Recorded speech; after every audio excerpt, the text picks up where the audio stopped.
So hi guys, Samsung Galaxy S21 FEയിൽ ഒരു പുതിയ software update വന്നിട്ടുണ്ടായിരുന്നു, which is Android 14 based on One UI 6. അപ്പോൾ ഈ സോഫ്റ്റ്വെയർ അപ്ഡേറ്റ് ചെയ്തിട്ട് നന്നായിട്ടൊന്ന് യൂസ് ചെയ്ത് നോക്കി. ഫോൺ യൂസ് ചെയ്ത് കഴിഞ്ഞിട്ട് എൻ്റെ എക്സ്പീരിയൻസ് എങ്ങനെയായിരുന്നു ഞാൻ എനിക്ക് വീഡിയോയിൽ എൻ്റെ പേഴ്സണൽ എക്സ്പീരിയൻസ് ആണ് ഷെയർ ചെയ്യാൻ പോണേ. എൻ്റെ ക്യാമറ ക്വാളിറ്റി ഇമ്പ്രൂവ് ആയിട്ടുണ്ടോ, ബാറ്ററി ലൈഫ് ഇമ്പ്രൂവ് ആയിട്ടുണ്ടോ, എൻ്റെ ഹീറ്റിംഗ് ഇഷ്യൂ സോൾവ് ആയിട്ടുണ്ടോ, എല്ലാത്തിനും പറ്റിയിട്ട് ഡീറ്റെയിൽ ആയിട്ട് ഇന്നത്തെ വീഡിയോയിൽ ഞാൻ പറയാം. അതിൻ്റെ മുമ്പേ നിങ്ങൾ എൻ്റെ വീഡിയോ ചാനൽ സബ്സ്ക്രൈബ് ചെയ്തിട്ടില്ലെങ്കിൽ ഒന്ന് സബ്സ്ക്രൈബ് ചെയ്യുക. പിന്നെ നിങ്ങൾക്ക് ഈ വീഡിയോ കണ്ടിട്ട് ഇഷ്ടപ്പെടുകയാണെങ്കിൽ ഈ വീഡിയോ ഒന്ന് ലൈക്ക് ചെയ്യാനും മറക്കല്ലേ. അപ്പോൾ നമുക്ക് തുടങ്ങാം. ഒക്കെയാണ് ചേഞ്ചസ് വന്നിരിക്കുന്നത് ആഫ്റ്റർ ദ സോഫ്റ്റ്വെയർ അപ്ഡേറ്റ്. അതൊക്കെ ഞാൻ എഴുതി വെച്ചിട്ടുണ്ട്. അപ്പോൾ ഞാൻ ഓരോന്നായിട്ട് പറയാം. അപ്പോൾ ആദ്യം നമുക്ക് ഇതിൻ്റെ സോഫ്റ്റ്വെയർ എക്സ്പീരിയൻസിനെ പറ്റി നോക്കാം. After the software update of Android 14 based on One UI 6. അപ്പോൾ സോഫ്റ്റ്വെയർ എക്സ്പീരിയൻസ് വൈസ് നോക്കുകയെന്ന് വെച്ചാൽ കമ്പയർഡ് ടു One UI 5 കുറച്ചും കൂടി ലൈറ്റർ വെർഷനാണ് One UI 6. അതുകൊണ്ട് ഫോൺ കുറച്ചും കൂടി സ്നാപ്പി ആൻഡ് ലൈറ്ററാണ് തോന്നുന്നത്. അതുകൊണ്ട് നമ്മളിങ്ങനെ സ്വൈപ്പൊക്കെ ചെയ്യുമ്പോൾ നല്ല സ്മൂത്ത് ആയിട്ടാണ് എനിക്ക് പേഴ്സണലി തോന്നിയിരിക്കുന്നത് കമ്പയർഡ് ടു One UI 5. ഇവിടെ ഒരു ജിറ്ററും ലാഗൊന്നും എനിക്ക് കാണാൻ കിട്ടിയിട്ടില്ല എൻ്റെ സാംസങ് ഗാലക്സി S21 FEയിൽ. ഫോൺ നന്നായിട്ട് സ്മൂത്തും സ്നാപ്പിയൊക്കെ തോന്നുന്നുണ്ട്. പക്ഷേ ഇവിടെ ഒരു ചെറിയൊരു പ്രശ്നം എനിക്ക് കാണാൻ കിട്ടിയിട്ടുണ്ട്. നമ്മൾ സ്വൈപ്പ് ചെയ്യുമ്പോൾ ഒരു ആപ്ലിക്കേഷൻ ലോഞ്ച് ചെയ്യുമ്പോൾ ഒരു ആനിമേഷൻസൊക്കെ ഉണ്ടാവുമല്ലോ, ആ ആനിമേഷൻ അവർ നശിപ്പിച്ചു ഈ അപ്ഡേറ്റോടെ. One UI 5ൻ്റെ ആനിമേഷൻ ആയിരുന്നു കുറച്ചുകൂടി better compared to One UI 6. സോഫ്റ്റ്വെയറിനെ പറ്റിയിട്ട് പറയുമ്പോൾ എനിക്ക് ചെറിയൊരു പുതിയ ഫീച്ചർ കാണാൻ കിട്ടി. ഇപ്പോൾ നമ്മുടെ പവർ ബട്ടൺ ഉണ്ടല്ലോ, പവർ ബട്ടണിൽ ലോങ് പ്രസ് ചെയ്യുമ്പോൾ നമുക്കിവിടെ ഒരു പുതിയൊരു ഓപ്ഷൻ കാണാൻ കിട്ടുന്നുണ്ട്. ഇത് മുമ്പ് ഉണ്ടായിരുന്നെന്ന് എനിക്ക് ഓർമ്മയില്ല, പക്ഷേ ഇത് കണ്ടപ്പോൾ ഞാൻ ഈ വീഡിയോയിൽ പറയുന്നതാണ്.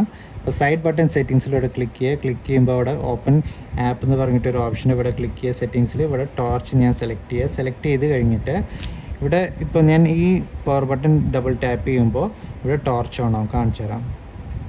ടോർച്ച് ഓൺ ആയില്ലേ, അതേമാതിരി ഞാൻ ഡബിൾ ടാപ്പ് ചെയ്യുമ്പോൾ ടോർച്ച് ഓഫ് ആവും. അപ്പോൾ ഈ സെറ്റിങ്സ് നിങ്ങൾക്ക് ആക്കി വെക്കണമെങ്കിൽ നിങ്ങൾക്ക് ഇതാക്കി വെക്കുക. അപ്പോൾ ഞാൻ ഓൾറെഡി ആക്കി വെച്ചിട്ടുണ്ട്. അപ്പോൾ ഇത് എനിക്ക് യൂസ്ഫുൾ ആയ ഒരു ഫീച്ചറാണ് തോന്നിയിരിക്കുന്നത്, അതുകൊണ്ടാണ് ഞാൻ ഇത് ഓൺ ആക്കി വെച്ചിരിക്കുന്നത്. നമുക്ക് ഇതിൻ്റെ റാം മാനേജ്മെൻറ്റിനെ പറ്റി നോക്കാം. ഇപ്പോൾ റാം മാനേജ്മെൻറ്റ് വൈസ് നോക്കുകയെന്ന് വെച്ചാൽ One UI 6 വന്നതോടുകൂടി എനിക്കിതിൻ്റെ റാം മാനേജ്മെൻറ്റ് കുറച്ചുകൂടി ഇമ്പ്രൂവ് ആയിട്ടാണ് തോന്നിയിരിക്കുന്നത്. ഇപ്പോൾ സെയിം ആപ്ലിക്കേഷൻ ഞാൻ ഏതൊക്കെ ആപ്ലിക്കേഷനാണ് One UI 5ൽ യൂസ് ചെയ്തിരുന്നത് ആ സെയിം ആപ്ലിക്കേഷനാണ് എൻ്റെ ഫോണിൽ ഞാൻ ഇപ്പോൾ യൂസ് ചെയ്യുന്നത്. ഡെയിലി യൂസ് ചെയ്യുന്ന ആപ്ലിക്കേഷനൊക്കെ ബാക്ക്ഗ്രൗണ്ടിലുണ്ടാവും.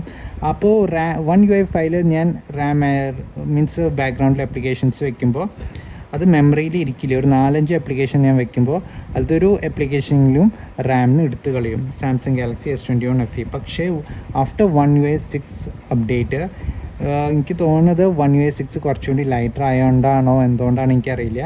ഇപ്പോൾ ആ സെയിം ആപ്ലിക്കേഷൻ ഞാൻ ബാക്ക്ഗ്രൗണ്ടിൽ വെക്കുമ്പോൾ ആ ആപ്ലിക്കേഷൻ മെമ്മറിയിൽ നിന്ന് എടുത്ത് കളയണില്ല സാംസങ് ഗാലക്സി S21 FE. അപ്പം റാം മാനേജ്മെൻറ്റ് എനിക്ക് കുറച്ചും കൂടി ഇമ്പ്രൂവ് ആയിട്ടാണ് തോന്നിയിരിക്കുന്നത്. പിന്നെ അതേമാതിരി ഇവിടെ കണ്ടില്ലേ, ഔട്ട് ഓഫ് 8GB 4.4 GB ആണ് ഇവിടെ ഒക്യുപ്പൈഡ്. ഇതിൻ്റെ മുമ്പേ സെയിം ആപ്ലിക്കേഷനൊക്കെ ഞാൻ ബാക്ക്ഗ്രൗണ്ടിൽ വെക്കുമ്പോൾ out of 8GB 6GB occupied ആയിരുന്നു. ഇപ്പോൾ എനിക്ക് 4.4 GB ആണ് ഒക്യുപ്പൈഡ് ആയിരിക്കുന്നത്. അപ്പോൾ ഓബ്വിയസ്ലി ഇതിൻ്റെ റാം മാനേജ്മെൻറ്റ് കുറച്ചും കൂടി ഇമ്പ്രൂവ് ആയിട്ടുണ്ട് after the Android 14 and One UI 6 update. നമുക്ക് ഇതിൻ്റെ പെർഫോമൻസിനെ പറ്റി നോക്കാം. പെർഫോമൻസ് വൈസ് നോക്കുമ്പോൾ ഇവിടെ ഞാൻ ഗീക്ക് ബെഞ്ച് റൺ ചെയ്ത് നോക്കിയപ്പോൾ ഇതിൻ്റെ സിംഗിൾ കോർ സ്കോറാണ് 1317 ആൻഡ് മൾട്ടി കോർ സ്കോറാണ് 3250. പിന്നെ ഇവിടെ CPU ത്രോട്ട്ലിംഗ് ടെസ്റ്റ് നടത്തി നോക്കിയപ്പോൾ അപ്ഡേറ്റിന് മുമ്പേ ലൈക്ക് One UI 5 ആൻഡ്രോയിഡ് 13ൽ ഞാൻ CPU ത്രോട്ട്ലിംഗ് ടെസ്റ്റ് നടത്തി നോക്കിയപ്പോൾ എനിക്ക് CPU ത്രോട്ടൽ ടു 56 or 60% ആയിരുന്നു എനിക്ക് കാണാൻ കിട്ടിയിരുന്നത്. മൊത്തം റെഡ് മാർക്കായിരുന്നു. ഇപ്പോൾ CPU throttle to 77 of its peak performance ആണ് എനിക്ക് ഇവിടെ കാണാൻ കിട്ടുന്നത്. പെർഫോമൻസ് കുറച്ച് ഇമ്പ്രൂവ് ആയിട്ടുണ്ട്. പക്ഷേ പിന്നെ ഗെയിമിങ്ങൊക്കെ കളിക്കുമ്പോൾ ഇവിടെ ഞാൻ കോൾ ഓഫ് ഡ്യൂട്ടിയാണ് കളിക്കാറ്. കോൾ ഓഫ് ഡ്യൂട്ടിയിൽ എനിക്ക് ഒരു 30 to 40 മിനിറ്റ്സിൻ്റെ ഉള്ളിൽ ഫോൺ അത്യാവശ്യം വാമാവും. ഇവിടെ ഫ്രെയിമിൻ്റെ ഇവിടെ വാമാവും, പിന്നെ ബാക്ക് സൈഡ് കുറച്ച് വാമാവും. അപ്പോൾ പണ്ടത്തെ മാതിരി തന്നെ ഹീറ്റിംഗ് ഇഷ്യൂ ഒക്കെ കാണാൻ കിട്ടുന്നുണ്ട്. ഒരു നന്നായിട്ടൊന്ന് പുഷ് ചെയ്ത് കഴിഞ്ഞാൽ ഒരു ഗെയിംസൊക്കെ കളിക്കുമ്പോൾ നമുക്ക് നന്നായിട്ട് ഫ്രെയിം ഡ്രോപ്സ് കാണാൻ കിട്ടും.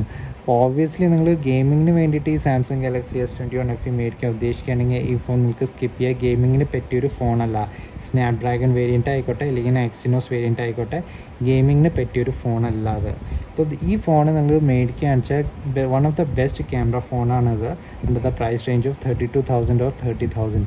ക്യാമറയ്ക്ക് വേണ്ടിയിട്ട് മാത്രം നമുക്ക് ഈ ഫോൺ കൺസിഡർ ചെയ്യുക. ഗെയിമിങ്ങിന് വേണ്ടിയിട്ട് ഒരിക്കലും ഈ ഫോൺ കൺസിഡർ ചെയ്യേണ്ട. And heavy task like video ഒക്കെ കുറേ നേരം എടുക്കുന്ന ഒരാളാണെങ്കിൽ ഈ ഫോൺ ഞാൻ നിങ്ങൾക്ക് സജസ്റ്റ് ചെയ്യില്ല. വീഡിയോ കേപ്പബിലിറ്റി ഒക്കെ നല്ലതാണ് ഈ ഫോണിൽ. പക്ഷേ ഒരു 15 മിനിറ്റ്സൊക്കെ നിങ്ങൾ 4K വീഡിയോ ഷൂട്ട് ചെയ്യുമ്പോൾ, ഔട്ട്സൈഡ് ഷൂട്ട് ചെയ്യുമ്പോൾ നന്നായിട്ട് ഫോൺ ചൂടാവും, ബാറ്ററി അതേമാതിരി നന്നായിട്ട് ഡ്രെയിൻ ആവും. ഇനി അടുത്ത് നമുക്ക് ഇതിൻ്റെ ബാറ്ററിനെ പറ്റി നോക്കാം. പണ്ട് One UI 5 എൻ്റെ യൂസേജിൽ ഞാൻ ഏതൊക്കെ ആപ്ലിക്കേഷനാണ് യൂസ് ചെയ്യുന്നത്, എൻ്റെ SOT ഞാൻ പറഞ്ഞുതരാം. എല്ലാവരുടെയും SOT വേറെ വേറെ ആയിരിക്കും. എൻ്റെ SOTയിൽ എൻ്റെ യൂസേജിൽ എനിക്ക് 5 to 5.5 hours screen on time ആണ് കിട്ടുന്നത്. ഇവിടെ ഞാൻ 120 Hz റീഫ്രഷ് റേറ്റ് വെക്കുക, അല്ലെങ്കിൽ 60 Hz റീഫ്രഷ് റേറ്റ് വെച്ചിട്ടാണ് ഈ ഫോൺ ഞാൻ യൂസ് ചെയ്യാറ്. ബിക്കോസ് 120 Hz റീഫ്രഷ് റേറ്റ് വെച്ച് ഞാൻ യൂസ് ചെയ്യുമ്പോൾ എനിക്ക് വെറും 5 hours of screen on time മാത്രമേ കിട്ടാറുള്ളൂ. അതുകൊണ്ട് ഞാൻ 60 Hzലാണ് ഈ ഫോൺ യൂസ് ചെയ്യാറ്. അപ്പോൾ അതിൻ്റെ അനുസരിച്ചാവും ഇതിൻ്റെ ബാറ്ററി ലൈഫ് ഞാൻ പറയാൻ പോകുന്നത്. ഇപ്പോൾ ഇതിൻ്റെ ബാറ്ററി ലൈഫ് എനിക്കൊരു 6 hours എനിക്ക് സ്ക്രീൻ ഓൺ ടൈം കിട്ടുന്നുണ്ട് എൻ്റെ യൂസേജിലേക്ക്. ബാറ്ററി ലൈഫ് കുറച്ച് ഇമ്പ്രൂവ് ആയിട്ടുണ്ട് compare to One UI 5 and Android 13. അപ്പോൾ അത്ര വലിയ ഇമ്പ്രൂവ്മെൻ്റ് ഒന്നും കാണാൻ കിട്ടില്ല, എന്നാലും ഇത്തിരി ഒന്ന് ഇമ്പ്രൂവ് ആയിട്ടുണ്ട് ഇതിൻ്റെ ബാറ്ററി ലൈഫ് എനിക്ക് പേഴ്സണലി തോന്നുന്നുണ്ട്. കുറേ പേർക്ക് ഡൗട്ട് ഉണ്ടാവും, ചിലവർക്ക് ഇതിൻ്റെ ബാറ്ററി ലൈഫ് സോഫ്റ്റ്വെയർ അപ്ഡേറ്റ് കഴിഞ്ഞപ്പോൾ ബാറ്ററി നന്നായിട്ട് ഡ്രെയിൻ ആവുന്നുണ്ട്. അപ്പോൾ നിങ്ങൾ എന്താ ചെയ്യേണ്ടതെന്ന് വെച്ചാൽ നിങ്ങളുടെ ഡാറ്റാസൊക്കെ ബാക്കപ്പ് ചെയ്തിട്ട് ഒന്ന് ഹാർഡ് റീസെറ്റ് ചെയ്യുക. മീൻസ് ലാപ്ടോപ്പിൽ കണക്ട് ചെയ്തിട്ടൊന്ന് ഹാർഡ് റീസെറ്റ് ചെയ്ത് കഴിഞ്ഞിട്ട് ഒരു 5 to 10 days ഒന്ന് മൊബൈൽ സാധാരണമായിട്ട് യൂസ് ചെയ്ത് കഴിഞ്ഞിട്ട് നിങ്ങളുടെ ബാറ്ററി യൂസേജ് പാറ്റേൺസ് പഠിക്കും. അത് കഴിഞ്ഞിട്ട് നിങ്ങൾക്ക് നല്ലൊരു ബാറ്ററി ലൈഫ് കിട്ടുന്നതാണ്. അടുത്ത് നമുക്ക് ഇതിൻ്റെ ക്യാമറ ക്വാളിറ്റീനെ പറ്റി നോക്കാം. ക്യാമറ സാമ്പിൾസ് വീഡിയോയുടെ എൻഡിൽ ഞാൻ ഇടുന്നതാണ്, അത് വേണമെങ്കിൽ നിങ്ങൾക്ക് പോയി ചെക്കൗട്ട് ചെയ്യാം. ഇപ്പോൾ ക്യാമറ ക്വാളിറ്റീനെ പറ്റി നോക്കുകയെന്ന് വെച്ചാൽ ഇപ്പോൾ എൻ്റെ അടുത്ത് എക്സിനോസ് വേരിയൻ്റ് ആണ്. എക്സിനോസ് വേരിയൻറ്റ് കുറച്ച് മെയിൻ ക്യാമറയിൽ നമ്മൾ ഫോട്ടോസ് എടുക്കുമ്പോൾ കുറച്ച് ഇമ്പ്രൂവ്മെൻറ്റ് തോന്നിയിട്ടുണ്ട്. പക്ഷേ ഇതിൻ്റെ telephoto lens artificial light conditions നമ്മൾ ഫോട്ടോസ് എടുക്കുമ്പോൾ കുറച്ച് സോഫ്റ്റ് ആയിട്ടാണ് തോന്നിക്കുന്നത്. ഇതിൻ്റെ മുമ്പ് Android 13 എനിക്ക് ഇതിൻ്റെ ടെലിഫോട്ടോ ലെൻസിൽ ഞാൻ ഇൻഡോറിൽ ആർട്ടിഫിഷ്യൽ ലൈറ്റ്സിൽ ഫോട്ടോസ് എടുക്കുമ്പോൾ കുറച്ച് ഷാർപ്പർ ഇമേജസ് ആണ് എനിക്ക് കാണാൻ കിട്ടിയിരുന്നത്. പക്ഷേ ഇപ്പോൾ ടെലിഫോട്ടോ ലെൻസിൽ പോർട്രേറ്റ് ഷോട്ട്സ് ഞാൻ എടുക്കുമ്പോൾ കുറച്ച് സോഫ്റ്റായി ഇമേജസ് ആണ് കാണാൻ കിട്ടുന്നത്. അപ്പോൾ അത് കുറച്ച് ഡിസപ്പോയിൻറ്റഡ് ആണ് ഞാൻ ഇതിൻ്റെ ടെലിഫോട്ടോ ലെൻസിൽ. അതേമാതിരി എൻ്റെ കസിൻ്റെ അടുത്ത് സ്നാപ്ഡ്രാഗൺ 888 വേരിയൻ്റ് ഉണ്ട്, സാംസങ് ഗാലക്സി S21 FEയിലത്തെ. അതിലത്തെ ക്യാമറ ക്വാളിറ്റി എനിക്ക് കുറച്ച് ഡിഗ്രേഡ് ആയിട്ടാണ് എനിക്ക് തോന്നിയിരിക്കുന്നത്. ഇപ്പോൾ നിങ്ങളുടെ അടുത്ത് സ്നാപ്ഡ്രാഗൺ 888 വേരിയൻ്റ് ഉണ്ടെങ്കിൽ നിങ്ങൾ കമൻറ്റ് ബോക്സിൽ എഴുതുക നിങ്ങളുടെ സ്നാപ്ഡ്രാഗൺ 888 വേരിയൻ്റെ ക്യാമറ ക്വാളിറ്റി ഇമ്പ്രൂവ് ആയിട്ടുണ്ടോ അതോ ഡിഗ്രേഡ് ആയിട്ടുണ്ടോ എന്ന്. എനിക്ക് പേഴ്സണലി തോന്നിയിരിക്കുന്നത് സ്നാപ്ഡ്രാഗൺ 888 വേരിയൻറ്റിൽ Android 14 അപ്ഡേറ്റ് വന്നതിന് ശേഷം ക്യാമറ കുറച്ച് ഡിഗ്രേഡ് ആയിട്ടുണ്ട്. പിന്നെ Android 14 അപ്ഡേറ്റ് വന്നതിന് ശേഷം ഇവിടെ പുതിയൊരു ഫീച്ചർ ആഡ് ആയിട്ടുണ്ട്, VoNR, വോയിസ് ഓവർ 5G. അപ്പോൾ ഈ ഓപ്ഷൻ എന്താ ചെയ്യുക നിങ്ങൾക്ക് എല്ലാവർക്കും അറിയണ്ടാവും, അറിയാത്തവർക്കാണ് ഞാൻ പറയണത്.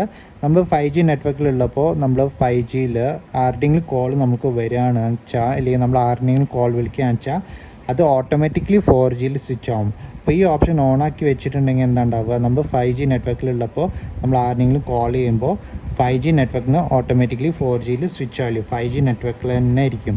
പക്ഷേ എൻ്റെ യൂസേജിൽ ഞാൻ 5G നെറ്റ്വർക്കിൽ ഉണ്ടാവുമ്പോഴും നമ്മൾ ഈ ഓപ്ഷൻ ഓണാക്കി വെച്ചാലും എനിക്ക് ആരുടെയെങ്കിലും കോൾ വന്നാൽ ഞാൻ ആരുടെയെങ്കിലും കോൾ വിളിക്കുമ്പോൾ ഓട്ടോമാറ്റിക്കലി 4Gയിൽ സ്വിച്ച് ആണ്. പിന്നെ 5Gയുടെ നെറ്റ്വർക്ക് നല്ല കിട്ടുന്ന ഏരിയയിലാണ് ഞാൻ ഈ കാര്യം പറയുന്നത്. ഡിവൈസിലൊന്ന് ചെക്ക് ചെയ്ത് നോക്കുക, VoNR ഓപ്ഷനെ ഒന്ന് ഓണാക്കിയിട്ട് നിങ്ങൾ നല്ലൊരു 5G ഏരിയയിൽ പോയിട്ട് ഒന്ന് കോൾ ചെയ്ത് നോക്കുക. അപ്പോൾ ഓട്ടോമാറ്റിക്കലി 4Gയിൽ സ്വിച്ച് ആവണുണ്ടോ ഇല്ലയെന്ന് നിങ്ങളൊന്ന് ചെക്ക് ചെയ്തിട്ടൊന്ന് കൺഫേം ചെയ്ത് പറയുക. എൻ്റെ ഡിവൈസിൽ എനിക്ക് 5G നെറ്റ്വർക്കിലുള്ളപ്പോൾ ഞാൻ ആരെങ്കിലും കോൾ വിളിക്കുമ്പോൾ 4G നെറ്റ്വർക്കിൽ ഓട്ടോമാറ്റിക്കലി മാറുകയാണ്. അപ്പോൾ ഈ ഓപ്ഷൻ ഓണാക്കി വെച്ചിട്ടും അത് നിങ്ങളൊന്ന് കൺഫേം ചെയ്യുക, എൻ്റെ ഡിവൈസിൽ മാത്രമാണോ അതോ നിങ്ങളുടെ ഡിവൈസിലും വരുന്നുണ്ടോ എന്ന്. അടുത്തൊരു പ്രശ്നം കാണാൻ കിട്ടിയത്, ഇപ്പോൾ നിങ്ങൾ സാംസങ്ങിൻ്റെ കീബോർഡാണ് യൂസ് ചെയ്യണമെങ്കിൽ ഇടയ്ക്കിടയ്ക്ക് നമ്മൾ ടൈപ്പ് ചെയ്യുന്ന സമയത്ത് സാംസങ് കീബോർഡ് ഹാസ് സ്റ്റോപ്ഡ് എന്ന് പറഞ്ഞിട്ടൊരു വാർണിംഗ് മെസ്സേജ് വരും. അത് ഇടയ്ക്കിടയ്ക്ക് എനിക്ക് വരുന്നുണ്ട്.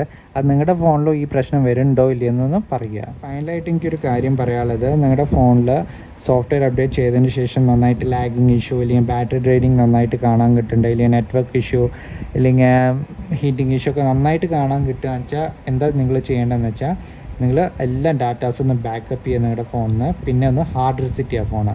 ഹാർഡ് റീസെറ്റ് ചെയ്താൽ തന്നെ നിങ്ങളുടെ ഒരു 90% പ്രോബ്ലംസ് സോൾവ് ആവുന്നതാണ് നിങ്ങളുടെ ഫോണിൽ. അപ്പോൾ ബാറ്ററി നന്നായിട്ട് കുറവായി കിട്ടുകയെന്ന് വെച്ചാൽ നിങ്ങളൊന്ന് ഹാർഡ് റീസെറ്റ് ചെയ്ത് കഴിഞ്ഞാൽ ബാറ്ററി ബാക്കപ്പ് കുറച്ച് കുറവാകും കിട്ടുക. ബിക്കോസ് ബാറ്ററി പാറ്റേൺസ് പഠിക്കുന്ന ഫോണ്.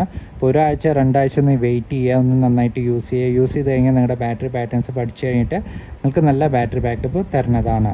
അപ്പോൾ എന്തായാലും ഒന്ന് അത് ട്രൈ ചെയ്ത് നോക്കുക. നിങ്ങളുടെ ഫോണിൽ വല്ലതും പ്രശ്നം ഉണ്ടെങ്കിൽ ഒന്ന് ഹാർഡ് റീസെറ്റ് ചെയ്ത് പോകാം. ഹാർഡ് റീസെറ്റ് ചെയ്ത് കഴിഞ്ഞിട്ട് നിങ്ങളുടെ 90% ഓഫ് പ്രോബ്ലംസ് സോൾവ് ആവുന്നതാണ്. അപ്പോൾ ഇതായിരുന്നു ചെറിയൊരു വീഡിയോ. അപ്പോൾ നിങ്ങൾക്ക് ഈ വീഡിയോ കണ്ടിട്ട് യൂസ്ഫുൾ തോന്നുകയാണെങ്കിൽ വീഡിയോ ഒന്ന് ലൈക്ക് ചെയ്യുക, ഷെയർ ചെയ്യുക, സബ്സ്ക്രൈബ് ചെയ്യുക. പിന്നെ ഫോട്ടോ സാമ്പിൾസ് ഞാൻ ഈ വീഡിയോയുടെ എൻഡിൽ ഇടുന്നതാണ്. താങ്ക്